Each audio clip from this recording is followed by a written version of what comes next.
చాలా క్లియర్గా చెప్తా ఉంది సెక్షన్ బిఎన్ఎస్. కేరళలో ఈ మధ్యన జడ్జిమెంట్ వచ్చింది, కనీసం 10 సంవత్సరాల పాటు జరిగితే తప్ప ఇది ఆర్గనైజ్డ్ క్రైమ్ కిందకి రాదు. వీళ్ళ మీద మల్టిపుల్ ఎఫ్ఐఆర్స్ అయి ఉండాలి, నేను చెప్పిన నేరాలు మాత్రమే వస్తాయి.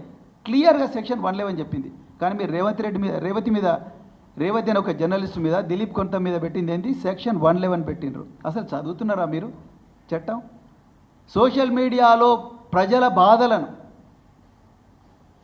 సోషల్ మీడియాలో పోస్ట్ చేస్తే, ఛానల్లో పోస్ట్ చేస్తే అది ఆర్గనైజ్డ్ క్రైమ్ ఎట్లా అవుతుంది? నిజానికి ఈరోజు తెలంగాణలో ఆర్గనైజ్డ్ క్రైమ్ చేస్తున్నది ఎవరు? కాంగ్రెస్ పార్టీ బీజేపీలు రెండు కలిసి ఆర్గనైజ్డ్ క్రైమ్ చేస్తున్నాయి. ఇది వాస్తవం. ఎఫ్ఐఆర్లన్నీ కూడా గాంధీ భవన్లో మ్యానుఫ్యాక్చర్ అవుతున్నాయి. ఆర్డర్ ఏమో చీఫ్ మినిస్టర్ ఆఫీస్ నుంచి వస్తుంది. అక్కడి నుండి ఏకదమ్మున 10 మంది కోదాడ నుంచి కొడంగల్ దాకా, అలంపూర్ నుంచి ఆదిలాబాద్ దాకా పోలీస్ స్టేషన్లకు పోతారు. 2 నిమిషాల ఎఫ్ఐఆర్ ఇస్తారు. 9 గంటల 20 నిమిషాలకు కంప్లైంట్ ఇస్తే 10 గంటల 10 నిమిషాలకు ఎఫ్ఐఆర్ అయిపోతుంది.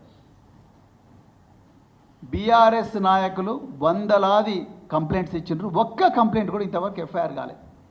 మరి ఎక్కడ పోయింది? ఎక్కడుంది ఫెయిర్నెస్? నిజంగా ఆర్గనైజ్డ్ క్రైమ్ ఇది కాదా?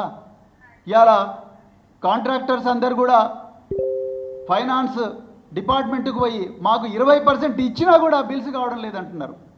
ఇది ఆర్గనైజ్డ్ క్రైమ్ కాదా?